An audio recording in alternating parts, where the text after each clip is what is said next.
It was safe to describe places and people, and he so described them that the squad squirmed in its delight at feeling itself marching in a procession attending the emperor in Vienna, standing in line before palaces, climbing, with knapsacks strapped tight, up precipitous mountain roads, defending mountain fortresses, and storming some of iron castles. The squad glowed and exulted. The rat glowed and exulted himself.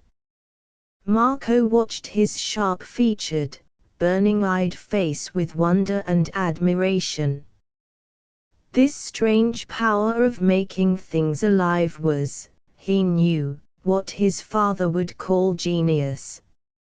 "Let's take the oath of allegiance again," shouted Cad, when the game was over for the morning. "The papers never said nothing more about the lost prince, but we are all for him yet. Let's take it."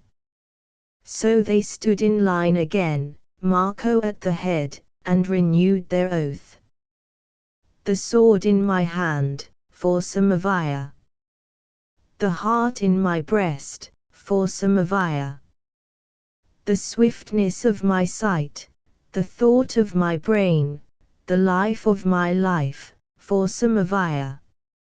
Here grow 12 men, for Samovia. God be thanked." It was more solemn than it had been the first time. The squad felt it tremendously. Both Cad and Ben were conscious that thrills ran down their spines into their boots. When Marco and the rat left them, they first stood at salute and then broke out into a ringing cheer. On their way home, the rat asked Marco a question. "Did you see Mrs. Beadle standing at the top of the basement steps and looking after us when we went out this morning?" Mrs. Beadle was the landlady of the lodgings at number 7 Philibert Place. She was a mysterious and dusty female, who lived in the cellar kitchen part of the house and was seldom seen by her lodgers. "Yes," answered Marco, "I have seen her 2 or 3 times lately, and I do not think I ever saw her before. My father has never seen her, though Lazarus says she used to watch him round corners." "Why is she suddenly so curious about us?" "I'd like to know," said the rat. "I've been trying to work it out. Ever since we came back, she's been peeping round the door of the kitchen stairs, or over balustrades, or through the cellar kitchen windows. I believe she wants to speak to you, and knows Lazarus won't let her if he catches her at it. When Lazarus is about, she always darts back." "What does she want to say?" said Marco. "I'd like to know," said the rat again. When they reached number 7 Philibert Place they found out, because when the door opened they saw at the top of cellar kitchen stairs at the end of the passage, the mysterious Mrs. Beadle, in her dusty black dress and with a dusty black cap on, evidently having that minute mounted from her subterranean hiding place. She had come up the steps so quickly that Lazarus had not yet seen her. "Young Master Lauriston," she called out authoritatively. Lazarus wheeled about fiercely. "Silence," he commanded. "How dare you address the young master?" She snapped her fingers at him, and marched forward folding her arms tightly. "You mind your own business," she said. "It's young Master Lauriston I'm speaking to, not his servant. It's time he was talked to about this." "Silence, woman," shouted Lazarus. Let her speak, said Marco. I want to hear. What is it you wish to say, madam? My father is not here. That's just what I want to find out about, put in the woman. When is he coming back? I do not know, answered Marco. That's it, said Mrs. Beadle.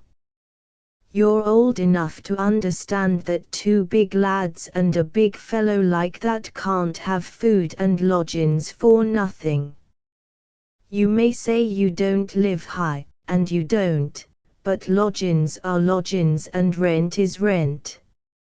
If your father's coming back and you can tell me when, I mayn't be obliged to let the rooms over your heads, but I know too much about foreigners to let bills run when they are out of sight. Your father's out of sight.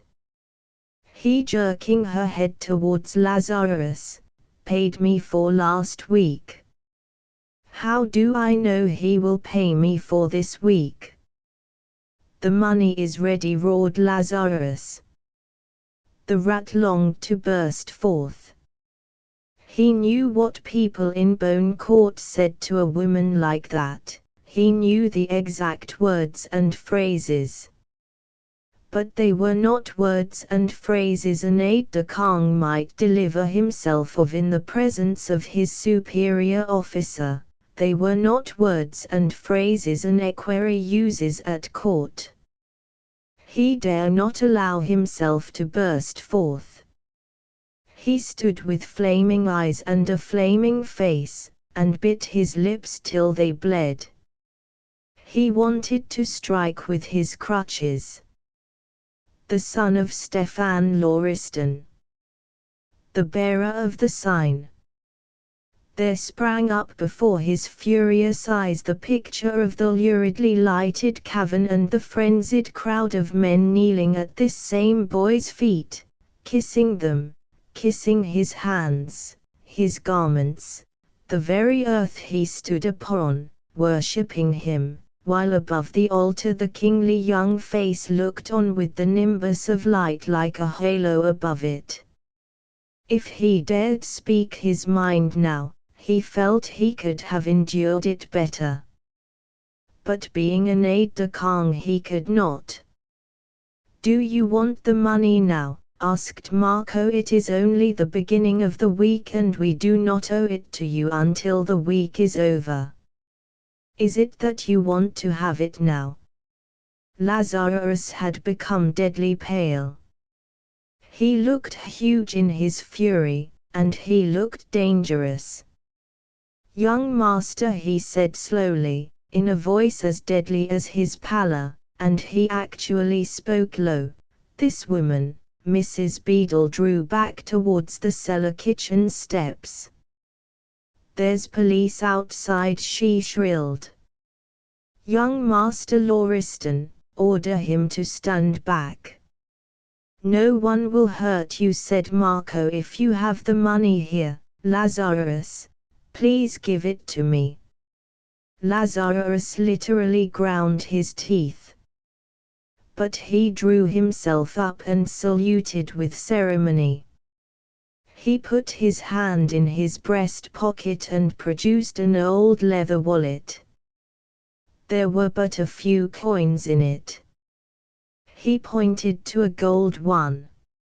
I obey you, sir, since I must, he said, breathing hard. That one will pay her for the week. Marco took out the sovereign and held it out to the woman. You hear what he says, he said. At the end of this week, if there is not enough to pay for the next, we will go. Lazarus looked so like a hyena, only held back from springing by chains of steel, that the dusty Mrs. Beadle was afraid to take the money. If you say that I shall not lose it, I'll wait until the week's ended, she said. You're nothing but a lad, but you're like your father. You've got a way that a body can trust. If he was here and said he hadn't the money but he'd have it in time, I'd wait if it was for a month. He'd pay it if he said he would.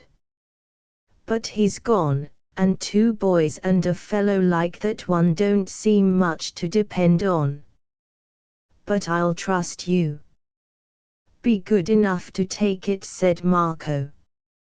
And he put the coin in her hand and turned into the back sitting room as if he did not see her. The rat and Lazarus followed him. Is there so little money left? Said Marco. We have always had very little. When we had less than usual, we lived in poorer places and were hungry if it was necessary. We know how to go hungry. One does not die of it. The big eyes under Lazarus' beetling brows filled with tears. No, sir, he said, one does not die of hunger. But the insult, the insult. That is not endurable. She would not have spoken if my father had been here, Marco said.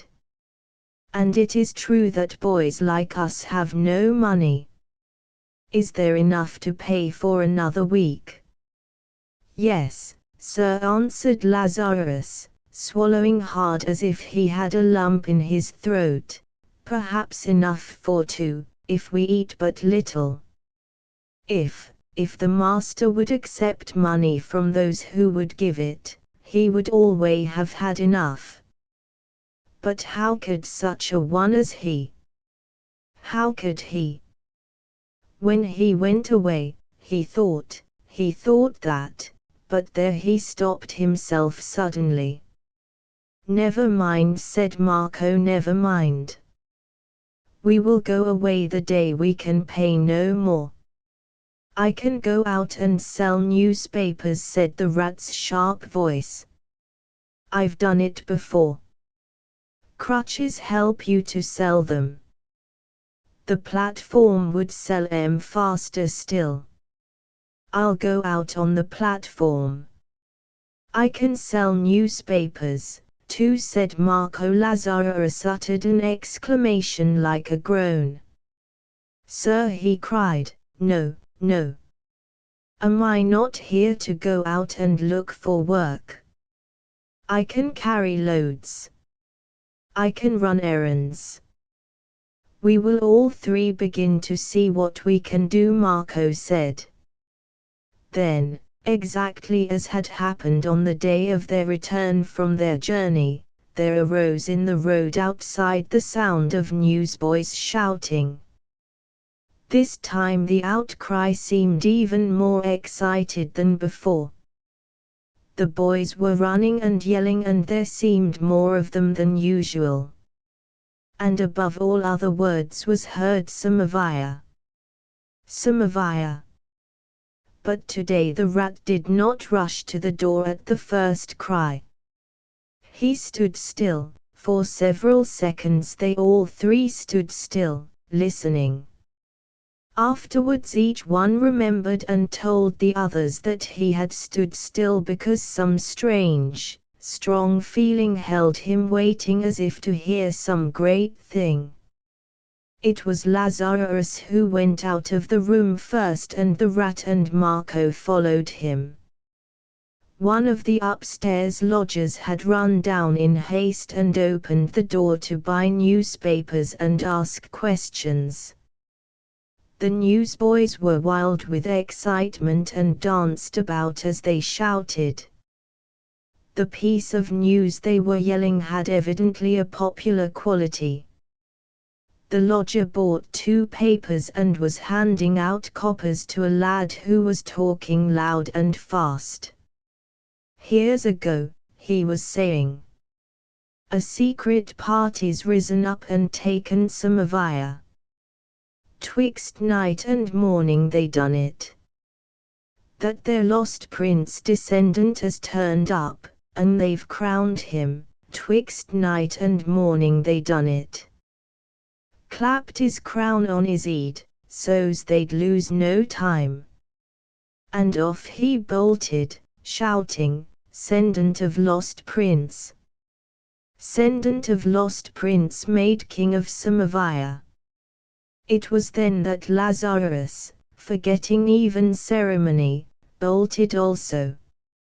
He bolted back to the sitting room, rushed in, and the door fell to behind him. Marco and the rat found it shut when, having secured a newspaper, they went down the passage. At the closed door, Marco stopped. He did not turn the handle. From the inside of the room there came the sound of big convulsive sobs and passionate Samavian words of prayer and worshipping gratitude. "Let us wait," Marco said, trembling a little. "He will not want anyone to see him. Let us wait." His black pits of eyes looked immense, and he stood at his tallest, but he was trembling slightly from head to foot. The rat had begun to shake, as if from an ague. His face was scarcely human in its fierce unboyish emotion. "Marco! Marco!" His whisper was a cry.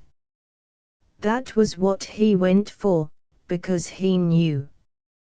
"Yes," answered Marco, "that was what he went for." And his voice was unsteady, as his body was. Presently the sobs inside the room choked themselves back suddenly. Lazarus had remembered. They had guessed he had been leaning against the wall during his outburst. Now it was evident that he stood upright, probably shocked at the forgetfulness of his frenzy. So Marco turned the handle of the door and went into the room. He shut the door behind him, and they all three stood together. When the Samavian gives way to his emotions, he is emotional indeed. Lazarus looked as if a storm had swept over him. He had choked back his sobs, but tears still swept down his cheeks. "Sir," he said hoarsely, "your pardon." It was as if a convulsion seized me. I forgot everything, even my duty. "Pardon, pardon." And there on the worn carpet of the dingy back sitting room in the Marylebone Road, he actually went on one knee and kissed the boy's hand with adoration. "You mustn't ask pardon," said Marco. "You have waited so long, good friend. You have given your life as my father has. You have known all the suffering a boy has not lived long enough to understand. Your big heart, your faithful heart." His voice broke and he stood and looked at him with an appeal which seemed to ask him to remember his boyhood and understand the rest. "Don't kneel," he said next. "You mustn't kneel." And Lazarus, kissing his hand again, rose to his feet. "Now, we shall hear," said Marco. "Now the waiting will soon be over." "Yes, sir. Now, we shall receive commands," Lazarus answered. The rat held out the newspapers. "May we read them yet?" he asked. "Until further orders, sir," said Lazarus hurriedly and apologetically. "Until further orders. It is still better that I should read them first. XXX The game is at an end so long as the history of Europe is written and read. The unparalleled story of the rising of the secret party in Samavia will stand out as one of its most startling and romantic records. Every detail connected with the astonishing episode, from beginning to end, was romantic even when it was most productive of realistic results. When it is related, It always begins with the story of the tall and kingly Samovian youth who walked out of the palace in the early morning sunshine singing the herdsman's song of beauty of old days. Then comes the outbreak of the ruined and revolting populace, then the legend of the morning on the mountainside, and the old shepherd coming out of his cave and finding the apparently dead body of the beautiful young hunter.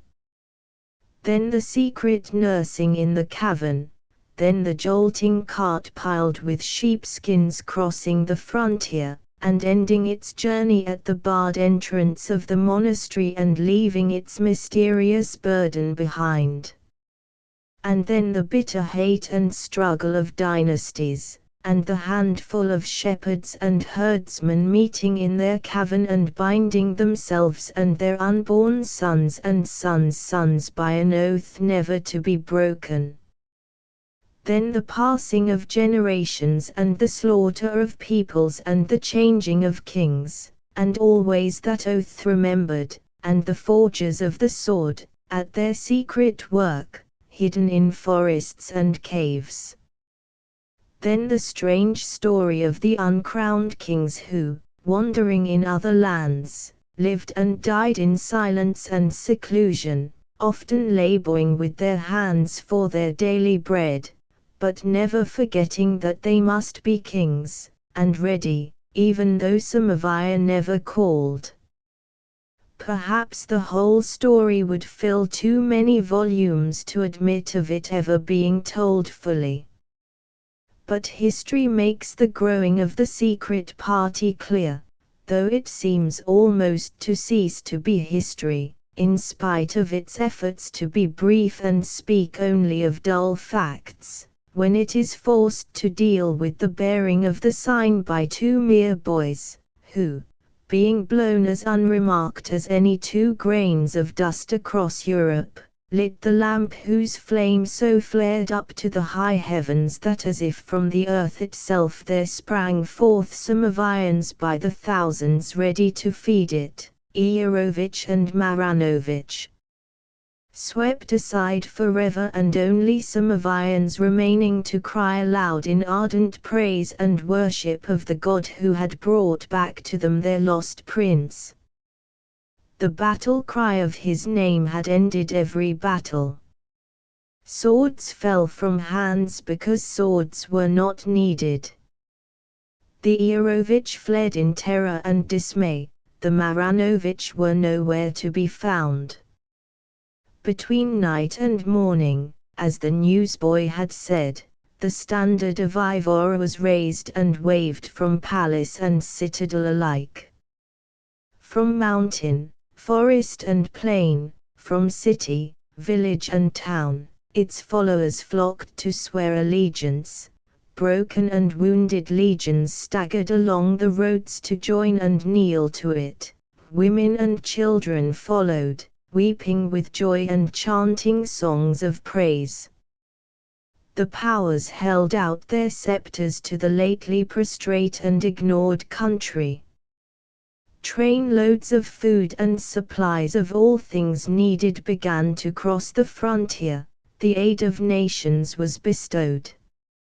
Samovia, at peace to till its land, to raise its flocks, to mine its ores, would be able to pay all back.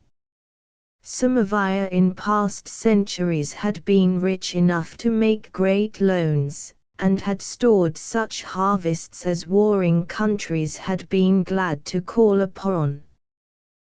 The story of the crowning of the king had been the wildest of all, the multitude of ecstatic people, famished, in rags, and many of them weak with wounds, kneeling at his feet, praying, as their one salvation and security, that he would go attended by them to their bombarded and broken cathedral, and at its high altar let the crown be placed upon his head, so that even those who perhaps must die of their past sufferings would at least have paid their poor homage to the King Ivor who would rule their children and bring back to Samovia her honor and her peace.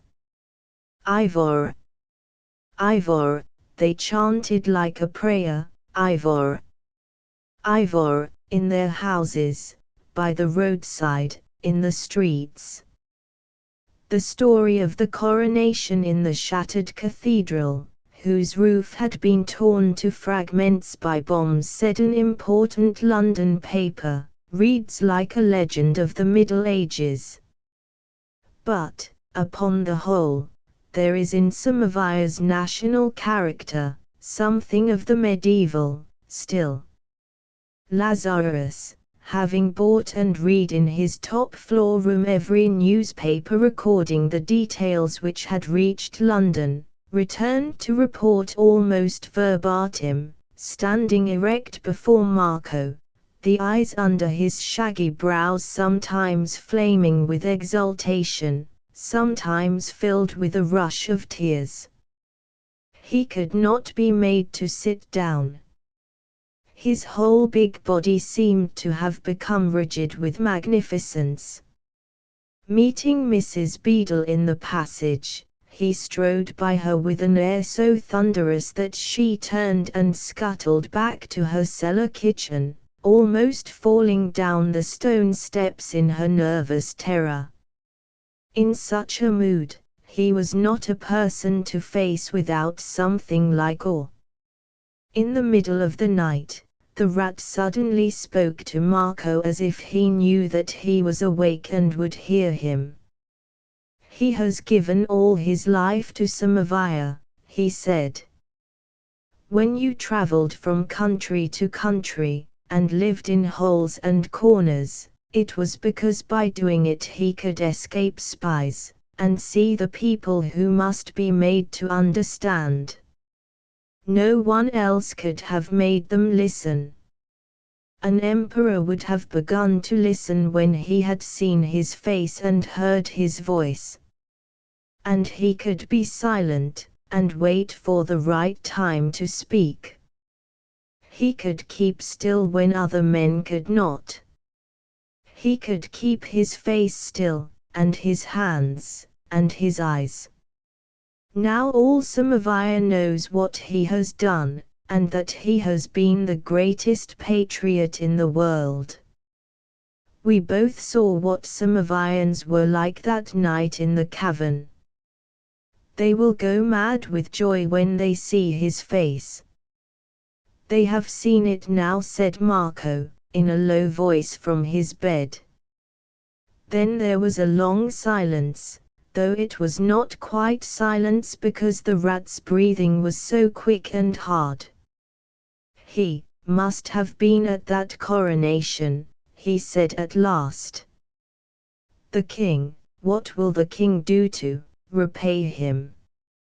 Marco did not answer. His breathing could be heard also. His mind was picturing that same coronation, the shattered, roofless cathedral, the ruins of the ancient and magnificent high altar, the multitude of kneeling, famine-scourged people, the battle-worn, wounded and bandaged soldiery. And the king. And his father. Where had his father stood when the king was crowned? Surely, he had stood at the king's right hand, and the people had adored and acclaimed them equally. "King Ivor," he murmured as if he were in a dream. "King Ivor." The rat started up on his elbow. "You will see him," he cried out. "He's not a dream any longer. The game is not a game now, and it is ended, it is won. It was real, he was real." "Marco, I don't believe you here." "Yes, I do," answered Marco, "but it is almost more a dream than when it was won. The greatest patriot in the world is like a king himself," raved the rat. "If there is no bigger honor to give him, he will be made a prince, and commander-in-chief, and prime minister.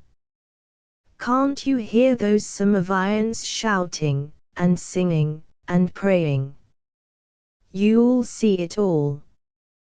Do you remember the mountain climber who was going to save the shoes he made for the bearer of the sign? He said a great day might come when one could show them to the people. It's come. He'll show them. I know how they'll take it. His voice suddenly dropped, as if it dropped into a pit. You'll see it all. But I shall not. Then Marco awoke from his dream and lifted his head. Why not? He demanded. It sounded like a demand. Because I know better than to expect it. The rat groaned. You've taken me a long way, but you can't take me to the palace of a king. I'm not such a fool as to think that, even if your father, he broke off because Marco did more than lift his head. He sat upright. You bore the sign as much as I did, he said. We bore it together. Who would have listened to me? Cried the rat. You were the son of Stefan Lauriston. You were the friend of his son, answered Marco. You went at the command of Stefan Lauriston. You were the army of the son of Stefan Lauriston. That I have told you. Where I go, you will go. We will say no more of this, not one word. And he lay down again in the silence of a prince of the blood. And the rat knew that he meant what he said, and that Stefan Lauriston also would mean it. And because he was a boy, he began to wonder what Mrs. Beadle would do when she heard what had happened, what had been happening all the time. A tall, shabby foreigner had lived in her dingy back sitting room, and been closely watched lest he should go away without paying his rent, as shabby foreigners sometimes did. The rat saw himself managing to poise himself very erect on his crutches while he told her that the shabby foreigner was at least the friend of a king, and had given him his crown, and would be made a prince and a commander-in-chief, and a prime minister, because there was no higher rank or honor to give him. And his son, whom she had insulted, was Samovia's idol because he had borne the sign. And also that if she were in Samovia, and Marco chose to do it, he could batter her wretched lodging house to the ground and put her in a prison, and serve her jolly well right. The next day passed, and the next, and then there came a letter. It was from Lauriston, and Marco turned pale when Lazarus handed it to him. Lazarus and the rat went out of the room at once, and left him to read it alone. It was evidently not a long letter, because it was not many minutes before Marco called them again into the room. In a few days, messengers, friends of my father's, will come to take us to Samovia. You and I and Lazarus are to go, he said to the rat. God be thanked, said Lazarus. God be thanked. Before the messengers came, it was the end of the week. Lazarus had packed their few belongings, and on Saturday Mrs. Beadle was to be seen hovering at the top of the cellar steps, when Marco and the rat left the back sitting room to go out. You needn't glare at me, she said to Lazarus, who stood glowering at the door which he had opened for them. Young Master Lauriston, I want to know if you've heard when your father is coming back. He will not come back, said Marco. He won't he? Well, how about next week's rent, said Mrs. Beadle. Your man's been packing up, I notice. He's not got much to carry away, but it won't pass through that front door until I've got what's owing me. People that can pack easy think they can get away easy, and they'll bear watching. The week's up today. Lazarus wheeled and faced her with a furious gesture. Get back to your cellar, woman, he commanded. Get back underground and stay there. Look at what is stopping before your miserable gate. A carriage was stopping, a very perfect carriage of dark brown. The coachman and footman wore dark brown and gold liveries, and the footman had leaped down and opened the door with respectful alacrity. They are friends of the master's come to pay their respects to his son, said Lazarus. Are their eyes to be offended by the sight of you? Your money is safe, said Marco. You had better leave us. Mrs. Beadle gave a sharp glance at the two gentlemen who had entered the broken gate. They were of an order which did not belong to Philibert Place. They looked as if the carriage and the dark brown and gold liveries were everyday affairs to them. At all events, they're two grown men, and not two boys without a penny, she said. If they're your father's friends, they'll tell me whether my rent's safe or not. The two visitors were upon the threshold. They were both men of a certain self-contained dignity of type, and when Lazarus opened wide the door, they stepped into the shabby entrance hall as if they did not see it. They looked past its dinginess, and past Lazarus, and the rat, and Mrs. Beadle, through them, as it were, at Marco. He advanced towards them at once. You come from my father, he said, and gave his hand first to the elder man, then to the younger. Yes, we come from your father. I am Baron Rastka, and this is the Count Vorfusk, said the elder man, bowing. If they are barons and counts, and friends of your father's, they are well-to-do enough to be responsible for you, said Mrs. Beadle, rather fiercely, because she was somewhat overawed and resented the fact. It's a matter of next week's rent, gentlemen. I want to know where it's coming from. The elder man looked at her with a swift cold glance. He did not speak to her, but to Lazarus. What is she doing here? He demanded. Marco answered him. She is afraid we cannot pay our rent, he said. It is of great importance to her that she should be sure. Take her away, said the gentleman to Lazarus. He did not even glance at her. He drew something from his coat pocket and handed it to the old soldier. Take her away, he repeated. And because it seemed as if she were not any longer a person at all, Mrs. Beadle actually shuffled down the passage to the cellar kitchen steps. Lazarus did not leave her until he, too, had descended into the cellar kitchen, where he stood and towered above her like an infuriated giant.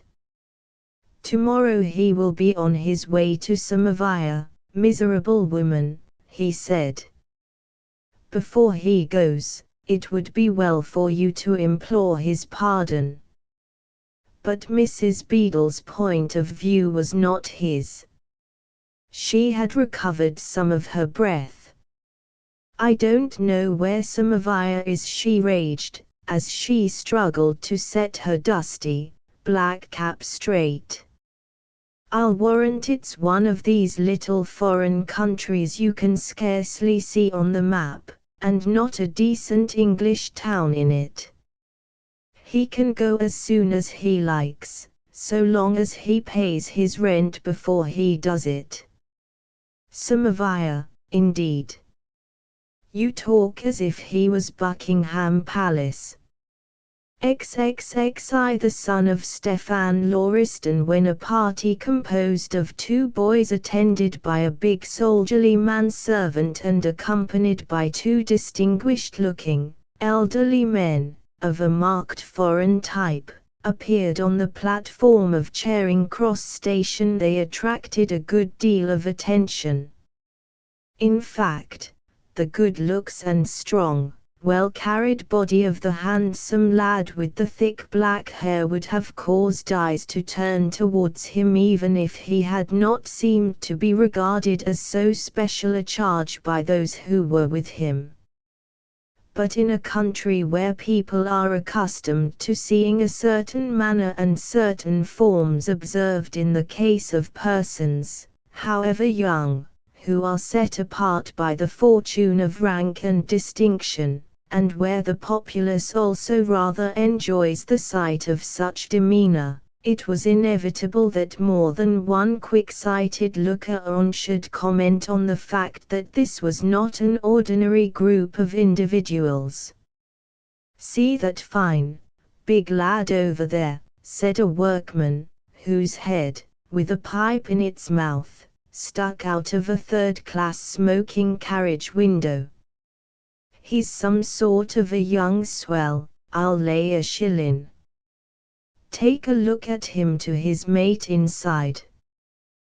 The mate took a look.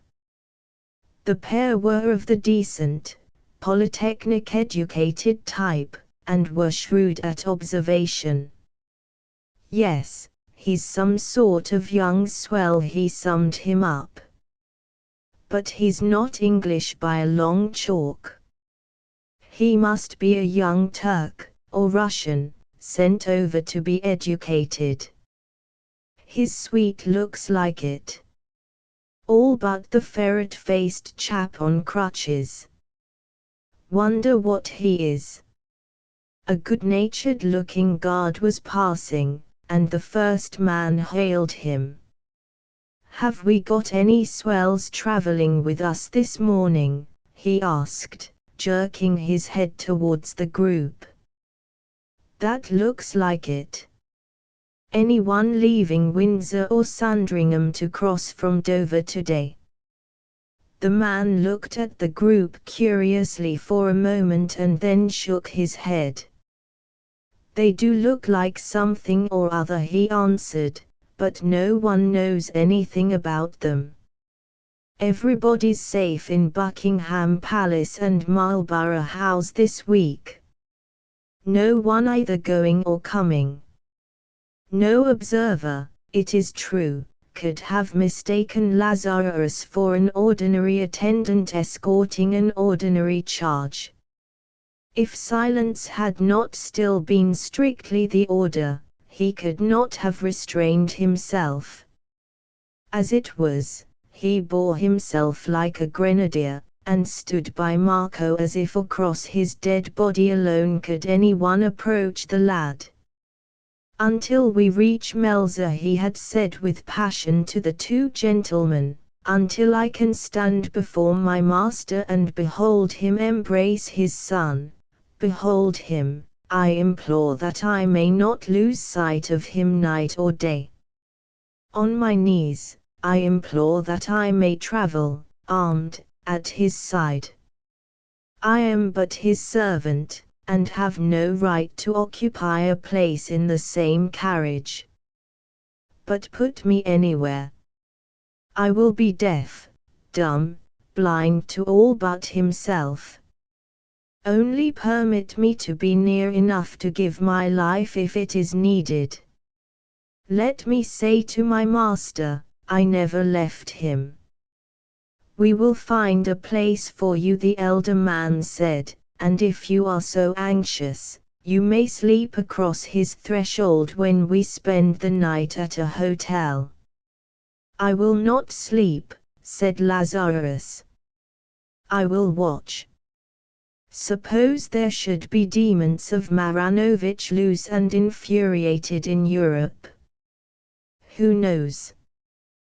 The Maranovich and Iarovich who have not already sworn allegiance to King Ivor are dead on battlefields.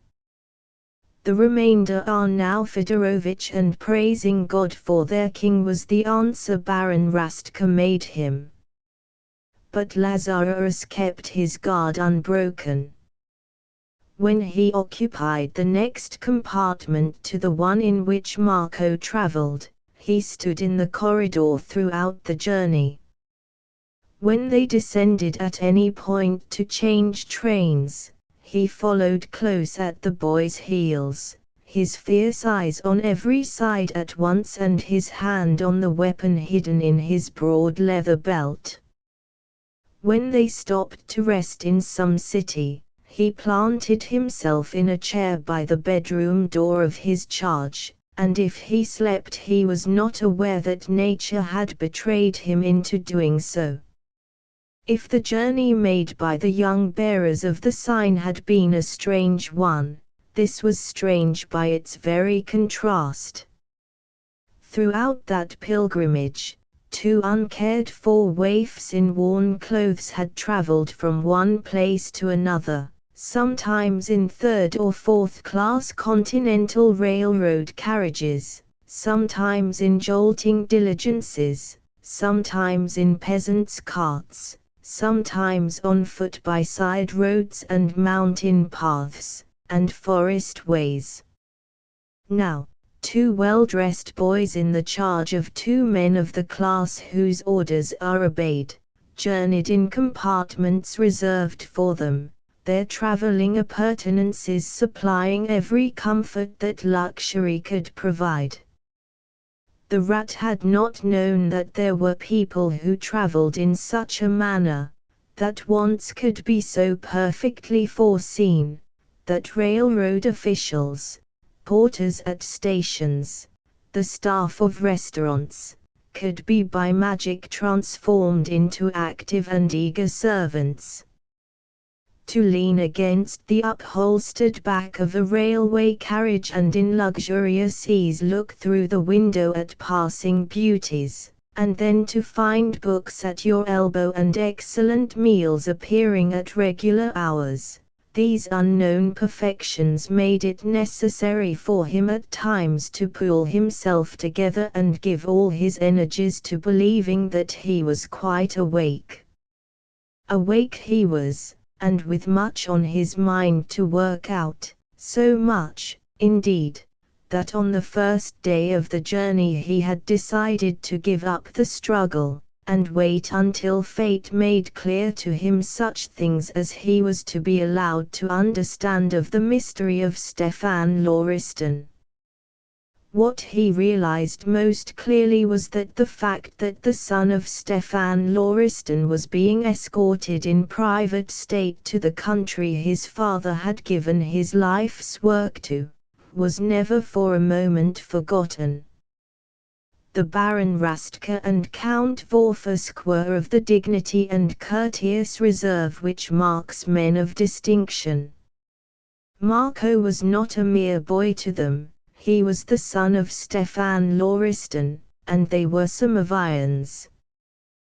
They watched over him, not as Lazarus did, but with a gravity and forethought which somehow seemed to encircle him with a rampart. Without any air of subservience, they constituted themselves his attendants. His comfort, his pleasure, even his entertainment, were their private care. The Rat felt sure they intended that, if possible, he should enjoy his journey, and that he should not be fatigued by it. They conversed with him as the Rat had not known that men ever conversed with boys, until he had met Lauriston. It was plain that they knew what he would be most interested in, and that they were aware he was as familiar with the history of Samovia as they were themselves. When he showed a disposition to hear of events which had occurred, they were as prompt to follow his lead as they would have been to follow the lead of a man. That, the rat argued with himself, was because Marco had lived so intimately with his father that his life had been more like a man's than a boy's and had trained him in mature thinking. He was very quiet during the journey, and the rat knew he was thinking all the time. The night before they reached Melza, they slept at a town some hours distant from the capital. They arrived at midnight and went to a quiet hotel. "Tomorrow," said Marco, when the rat had left him for the night, "tomorrow, we shall see him." "God be thanked." "God be thanked," said the rat, also. And each saluted the other before they parted. In the morning, Lazarus came into the bedroom with an air so solemn that it seemed as if the garments he carried in his hands were part of some religious ceremony. "I am at your command, sir," he said. "And I bring you your uniform." He carried, in fact, a richly decorated Samovian uniform, and the first thing Marco had seen when he entered was that Lazarus himself was in uniform also. His was the uniform of an officer of the king's bodyguard. "The master," he said, "asks that you wear this on your entrance to Melza. I have a uniform, also, for your aide-de-camp." When Rastka and Vorfusk appeared, they were in uniforms also. It was a uniform which had a touch of the Orient in its picturesque splendor. A short fur-bordered mantle hung by a jeweled chain from the shoulders, and there was much magnificent embroidery of color and gold. "Sir, we must drive quickly to the station," Baron Rastka said to Marco. "These people are excitable and patriotic, and His Majesty wishes us to remain incognito, and avoid all chance of public demonstration until we reach the capital." They passed rather hurriedly through the hotel to the carriage which awaited them. The rat saw that something unusual was happening in the place. Servants were scurrying round corners, and guests were coming out of their rooms and even hanging over the balustrades. As Marco got into his carriage, he caught sight of a boy about his own age who was peeping from behind a bush. Suddenly he darted away, and they all saw him tearing down the street towards the station as fast as his legs would carry him. But the horses were faster than he was. The party reached the station, and was escorted quickly to its place in a special saloon carriage which awaited it. As the train made its way out of the station, Marco saw the boy who had run before them rush onto the platform, waving his arms and shouting something with wild delight. The people who were standing about turned to look at him, and the next instant they had all torn off their caps and thrown them up in the air and were shouting also. But it was not possible to hear what they said. "We were only just in time," said Vorfusk, and Baron Rastka nodded. The train went swiftly, and stopped only once before they reached Melza. This was at a small station, on the platform of which stood peasants with big baskets of garlanded flowers and evergreens. They put them on the train, and soon both Marco and the rat saw that something unusual was taking place. At one time, a man standing on the narrow outside platform of the carriage was plainly seen to be securing garlands and handing up flags to men who worked on the roof. "They are doing something with some of iron flags and a lot of flowers and green things," cried the rat, in excitement. "Sir, they are decorating the outside of the carriage," Vorfusk said. "The villagers on the line obtained permission from His Majesty.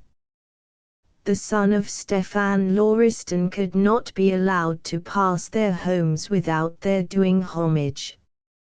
"I understand," said Marco, his heart thumping hard against his uniform. "It is for my father's sake."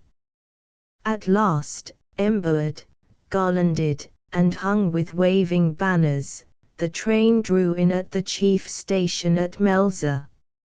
"Sir," said Rastka, as they were entering, "will you stand up that the people may see you?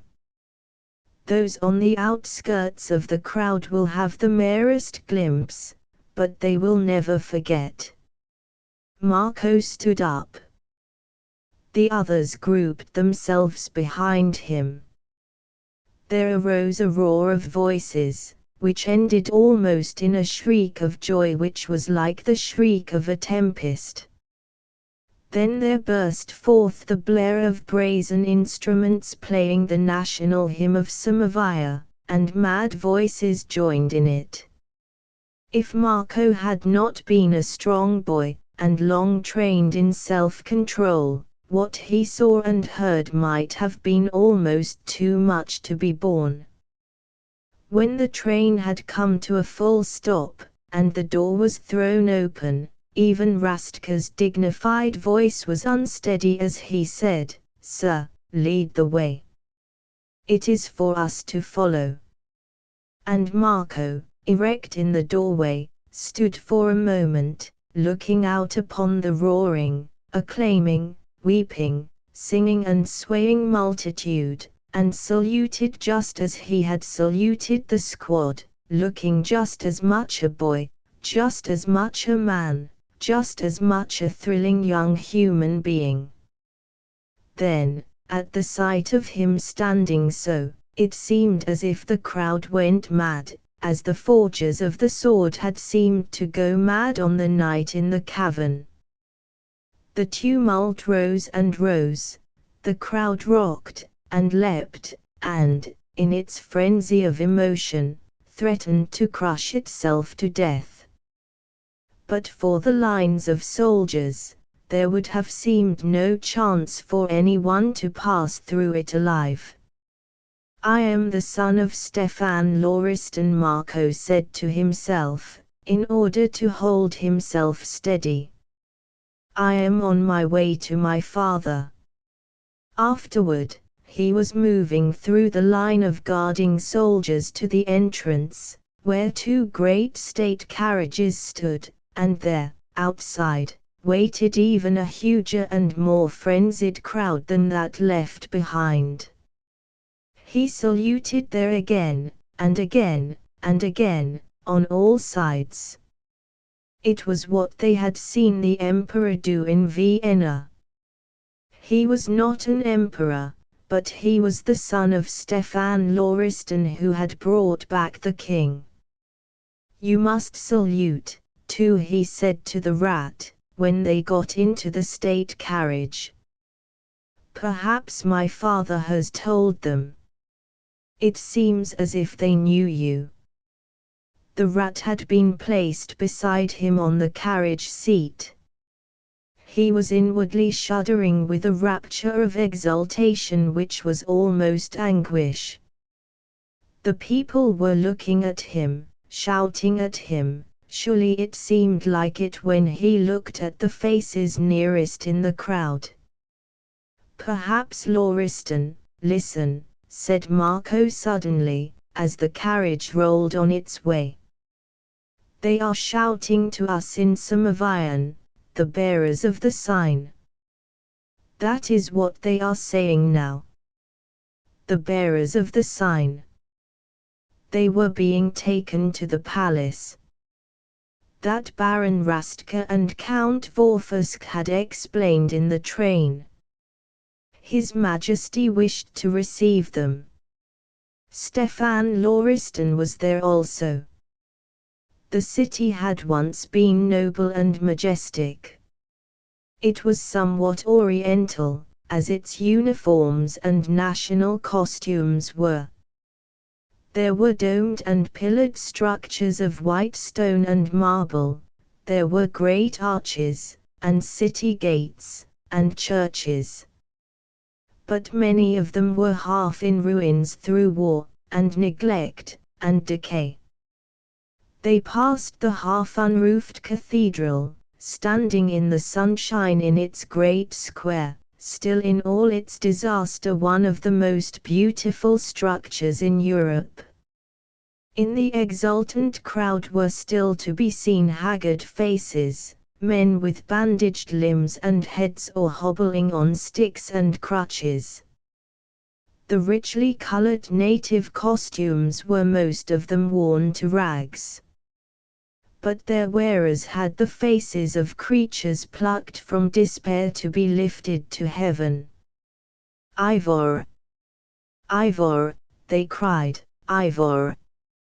Ivor!" and sobbed with rapture. The palace was as wonderful in its way as the white cathedral. The immensely wide steps of marble were guarded by soldiers. The huge square in which it stood was filled with people whom the soldiers held in check. "I am his son," Marco said to himself, as he descended from the state carriage and began to walk up the steps which seemed so enormously wide that they appeared almost like a street. Up he mounted, step by step, the rat following him. And as he turned from side to side, to salute those who made deep obeisance as he passed, he began to realize that he had seen their faces before. "These who are guarding the steps," he said, quickly under his breath to the rat, "are the forgers of the sword." There were rich uniforms everywhere when he entered the palace, and people who bowed almost to the ground as he passed. He was very young to be confronted with such an adoring adulation and royal ceremony, but he hoped it would not last too long, and that after he had knelt to the king and kissed his hand, he would see his father and hear his voice. Just to hear his voice again, and feel his hand on his shoulder. Through the vaulted corridors, to the wide-open doors of a magnificent room he was led at last. The end of it seemed a long way off as he entered. There were many richly dressed people who stood in line as he passed up toward the canopied dais. He felt that he had grown pale with the strain of excitement, and he had begun to feel that he must be walking in a dream, as on each side people bowed low and curtsied to the ground. He realized vaguely that the king himself was standing, awaiting his approach. But as he advanced, each step bearing him nearer to the throne, the light and color about him, the strangeness and magnificence, the wildly joyous acclamation of the populace outside the palace, made him feel rather dazzled, and he did not clearly see any one single face or thing. "His Majesty awaits you," said a voice behind him which seemed to be Baron Rastka's. "Are you faint, sir? You look pale." He drew himself together, and lifted his eyes. For one full moment, after he had so lifted them, he stood quite still and straight, looking into the deep beauty of the royal face. Then he knelt and kissed the hands held out to him, kissed them both with a passion of boy love and worship. The king had the eyes he had longed to see, the king's hands were those he had longed to feel again upon his shoulder, the king was his father. The Stefan Lauriston who had been the last of those who had waited and labored for Samovia through 500 years, and who had lived and died kings, though none of them till now had worn a crown. His father was the king. It was not that night, nor the next, nor for many nights that the telling of the story was completed. The people knew that their king and his son were rarely separated from each other, that the prince's suite of apartments were connected by a private passage with his father's. The two were bound together by an affection of singular strength and meaning, and their love for their people added to their feeling for each other. In the history of what their past had been, there was a romance which swelled the emotional Samovian heart near to bursting. By mountain fires, in huts, under the stars, in fields and in forests, all that was known of their story was told and retold 1,000 times, with sobs of joy and prayer breaking in upon the tale. But none knew it as it was told in a certain quiet but stately room in the palace, where the man once known only as Stefan Lauriston but whom history would call the first King Ivor of Samovia, told his share of it to the boy whom Samovians had a strange and superstitious worship for, because he seemed so surely their lost prince restored in body and soul, almost the kingly lad in the ancient portrait. Some of them half believed when he stood in the sunshine, with the halo about his head. It was a wonderful and intense story, that of the long wanderings and the close hiding of the dangerous secret. Among all those who had known that a man who was an impassioned patriot was laboring for Samovia, and using all the power of a great mind and the delicate ingenuity of a great genius to gain friends and favor for his unhappy country, there had been but one who had known that Stefan Lauriston had a claim to the Samovian throne. He had made no claim, he had sought, not a crown, but the final freedom of the nation for which his love had been a religion. Not the crown, he said to the two young bearers of the sign as they sat at his feet like schoolboys, not a throne. The life of my life, for Samovia. That was what I worked for, what we have all worked for. If there had risen a wiser man in Samovia's time of need, it would not have been for me to remind them of their lost prince. I could have stood aside. But no man arose. The crucial moment came, and the one man who knew the secret, revealed it. Then, Samovia called, and I answered. He put his hand on the thick, black hair of his boy's head. There was a thing we never spoke of together, he said. I believed always that your mother died of her bitter fears for me and the unending strain of them. She was very young and loving, and knew that there was no day when we parted that we were sure of seeing each other alive again. When she died, she begged me to promise that your boyhood and youth should not be burdened by the knowledge she had found it so terrible to bear. I should have kept the secret from you, even if she had not so implored me. I had never meant that you should know the truth until you were a man. If I had died, a certain document would have been sent to you which would have left my task in your hands and made my plans clear. You would have known then that you also were a Prince Ivor, who must take up his country's burden and be ready when Samavia called. I tried to help you to train yourself for any task. You never failed me. Your Majesty, said the rat. I began to work it out, and think it must be true that night when we were with the old woman on the top of the mountain. It was the way she looked at His Highness.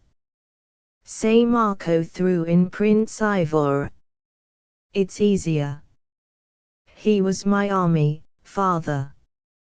Stefan Lauriston's grave eyes melted. Say Marco, he said. You were his army, and more, when we both needed one. It was you who invented the game. Thanks, Your Majesty, said the rat, reddening scarlet. You do me great honor. But he would never let me wait on him when we were traveling. He said we were nothing but two boys. I suppose that's why it's hard to remember, at first. But my mind went on working until sometimes I was afraid I might let something out at the wrong time. When we went down into the cavern, and I saw the forgers of the sword go mad over him, I knew it must be true. But I didn't dare to speak. I knew you meant us to wait, so I waited. You are a faithful friend, said the king, and you have always obeyed orders. A great moon was sailing in the sky that night, just such a moon as had sailed among the torn rifts of storm clouds when the prince at Vienna had come out upon the balcony and the boyish voice had startled him from the darkness of the garden below. The clearer light of this night's splendor drew them out on a balcony also, a broad balcony of white marble which looked like snow. The pure radiance fell upon all they saw spread before them, the lovely but half-ruined city, the great palace square with its broken statues and arches, the splendid ghost of the unroofed cathedral whose high altar was bare to the sky. They stood and looked at it. There was a stillness in which all the world might have ceased breathing. What next? Said Prince Ivor, at last speaking quietly and low. What next, father? Great things which will come, one by one, said the king, if we hold ourselves ready. Prince Ivor turned his face from the lovely, white, broken city, and put his brown hand on his father's arm. Upon the ledge that night, he said, Father, you remember. The king was looking far away, but he bent his head. Yes. That will come, too, he said. Can you repeat it? Yes, said Ivor, and so can the aide-de-camp. We've said it 100 times. We believe it's true. If the descendant of the lost prince is brought back to rule in Samavia, he will teach his people the law of the One, from his throne. He will teach his son, and that son will teach his son, and he will teach his. And through such as these, the whole world will learn the order and the law. ****** End of the Project Gutenberg ebook The Lost Prince ****** Updated editions will replace the previous one, the old editions will be renamed. Creating the works from print editions not protected by U.S. copyright law means that no one owns a United States copyright in these works, so the Foundation, and you, can copy and distribute it in the United States without permission and without paying copyright royalties.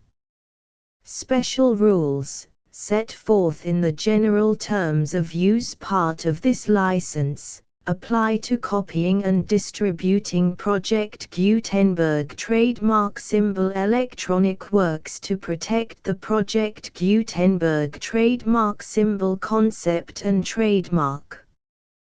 Project Gutenberg is a registered trademark, and may not be used if you charge for an ebook, except by following the terms of the trademark license, including paying royalties for use of the Project Gutenberg trademark.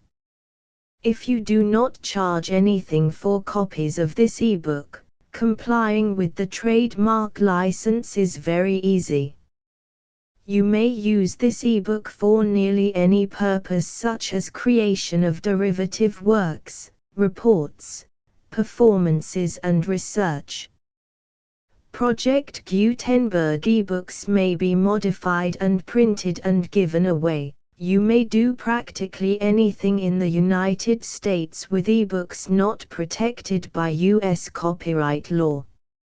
Redistribution is subject to the trademark license, especially commercial redistribution. Start. Full license. The full Project Gutenberg license. Please read this before you distribute or use this work to protect the Project Gutenberg trademark symbol mission of promoting the free distribution of electronic works. By using or distributing this work, or any other work associated in any way with the phrase Project Gutenberg, you agree to comply with all the terms of the full Project Gutenberg trademark symbol license available with this file or online at www.gutenberg.org/license. Section 1. General Terms of Use and Redistributing Project Gutenberg Trademark Symbol Electronic Works 1.0. By reading or using any part of this Project Gutenberg trademark symbol electronic work, you indicate that you have read, understand, agree to and accept all the terms of this license and intellectual property, trademark/copyright, agreement. If you do not agree to abide by all the terms of this agreement, you must cease using and return or destroy all copies of Project Gutenberg trademark symbol electronic works in your possession. If you paid a fee for obtaining a copy of or access to a Project Gutenberg trademark symbol electronic work and you do not agree to be bound by the terms of this agreement, you may obtain a refund from the person or entity to whom you paid the fee as set forth in paragraph 1.e.8. 1.b. Project Gutenberg is a registered trademark. It may only be used on or associated in any way with an electronic work by people who agree to be bound by the terms of this agreement. There are a few things that you can do with most Project Gutenberg trademark symbol electronic works even without complying with the full terms of this agreement. See paragraph 1.c below. There are a lot of things you can do with Project Gutenberg trademark symbol electronic works if you follow the terms of this agreement and help preserve free future access to Project Gutenberg trademark symbol electronic works. See paragraph 1.e below. 1.c. The Project Gutenberg Literary Archive Foundation, the Foundation or PGLAF, owns a compilation copyright in the collection of Project Gutenberg trademark symbol electronic works. Nearly all the individual works in the collection are in the public domain in the United States. If an individual work is unprotected by copyright law in the United States and you are located in the United States, We do not claim a right to prevent you from copying, distributing, performing, displaying or creating derivative works based on the work as long as all references to Project Gutenberg are removed. Of course, we hope that you will support the Project Gutenberg trademark symbol mission of promoting free access to electronic works by freely sharing Project Gutenberg trademark symbol works in compliance with the terms of this agreement for keeping the Project Gutenberg trademark symbol name associated with the work. You can easily comply with the terms of this agreement by keeping this work in the same format with its attached full Project Gutenberg trademark symbol license when you share it without charge with others. 1.d. The copyright laws of the place where you are located also govern what you can do with this work. Copyright laws in most countries are in a constant state of change. If you are outside the United States, check the laws of your country in addition to the terms of this agreement before downloading, copying, displaying, performing, distributing or creating derivative works based on this work or any other Project Gutenberg trademark symbol work. The Foundation makes no representations concerning the copyright status of any work in any country other than the United States. 1.e. Unless you have removed all references to Project Gutenberg, 1.e.1. The following sentence, with active links to, or other immediate access to, the full Project Gutenberg trademark symbol license must appear prominently whenever any copy of a Project Gutenberg trademark symbol work, any work on which the phrase Project Gutenberg appears, or with which the phrase Project Gutenberg is associated, is accessed, displayed, performed, viewed, copied or distributed. This ebook is for the use of anyone anywhere in the United States and most other parts of the world at no cost and with almost no restrictions whatsoever. You may copy it, give it away or reuse it under the terms of the Project Gutenberg license included with this ebook or online at www.gutenberg.org.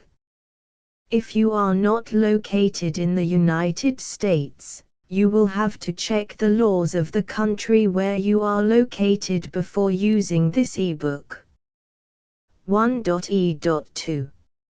If an individual Project Gutenberg trademark symbol electronic work is derived from texts not protected by U.S. copyright law, does not contain a notice indicating that it is posted with permission of the copyright holder, the work can be copied and distributed to anyone in the United States without paying any fees or charges. If you are redistributing or providing access to a work with the phrase Project Gutenberg associated with or appearing on the work, you must comply either with the requirements of paragraphs 1.e.1 through 1.e.7 or obtain permission for the use of the work and the Project Gutenberg trademark symbol trademark as set forth in paragraphs 1.e.8 or 1.e.9. 1.e.3. If an individual Project Gutenberg trademark symbol electronic work is posted with the permission of the copyright holder, your use and distribution must comply with both paragraphs 1.e.1 through 1.e.7 and any additional terms imposed by the copyright holder.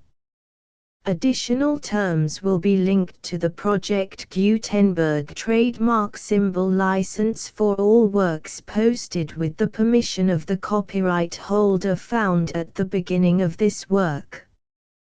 1.e.4 Do not unlink or detach or remove the full Project Gutenberg trademark symbol license terms from this work, or any files containing a part of this work or any other work associated with Project Gutenberg trademark symbol.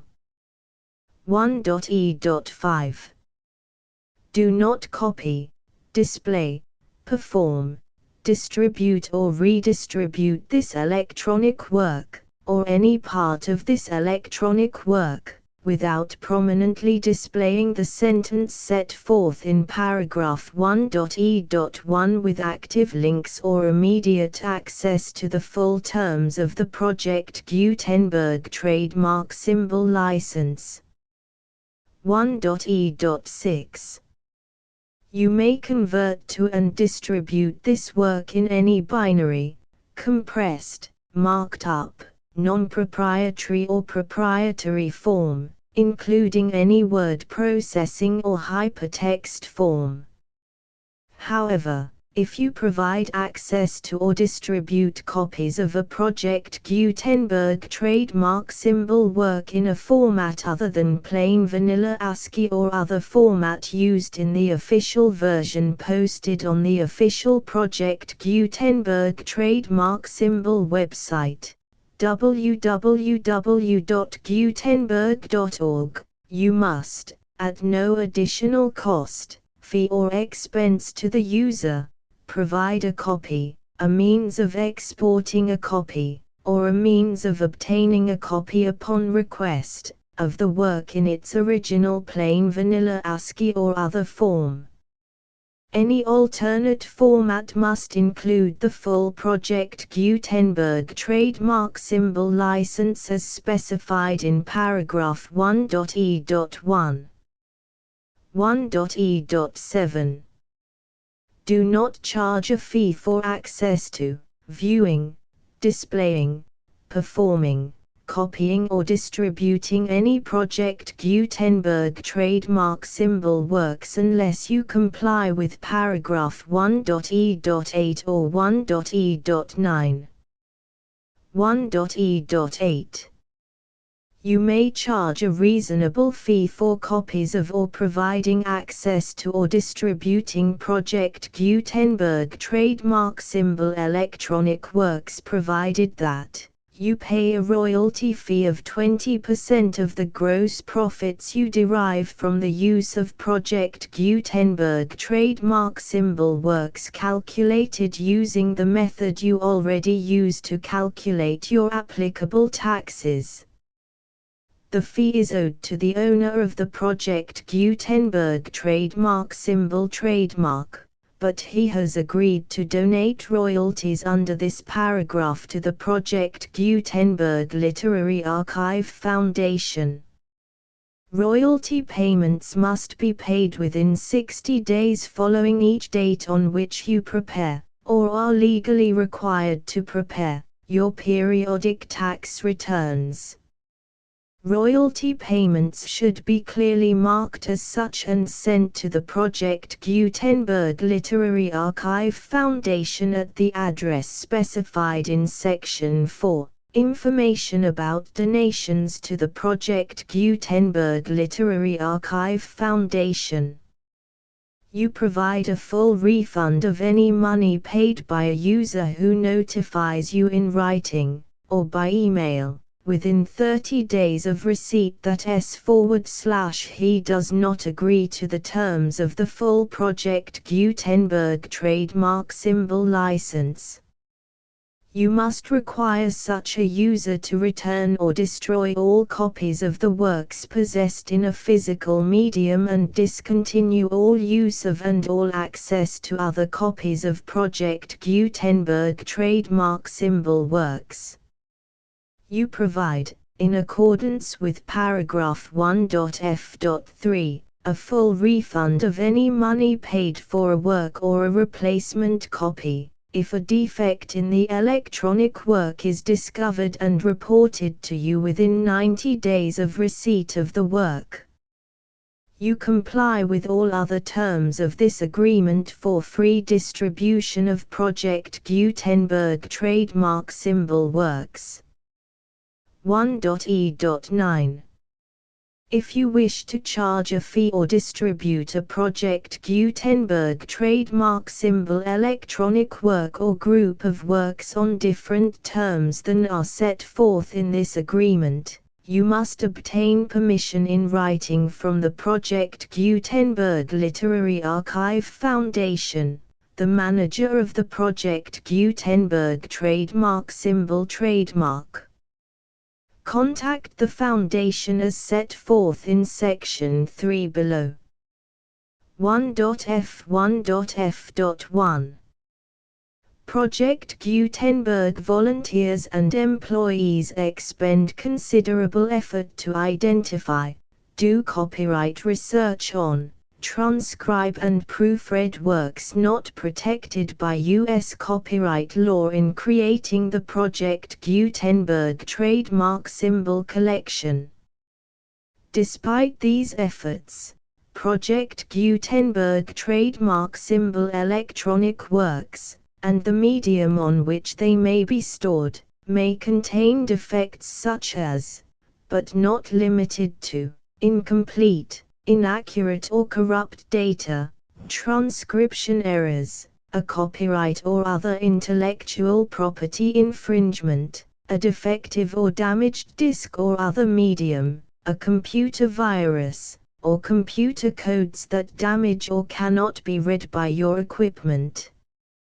1.f.2 Limited warranty, disclaimer of damages, except for the right of replacement or refund described in paragraph 1.f.3, the Project Gutenberg Literary Archive Foundation, the owner of the Project Gutenberg trademark symbol trademark, and any other party distributing a Project Gutenberg trademark symbol electronic work under this agreement, disclaim all liability to you for damages, costs and expenses, including legal fees. You agree that you have no remedies for negligence, strict liability, breach of warranty or breach of contract except those provided in paragraph 1.f.3.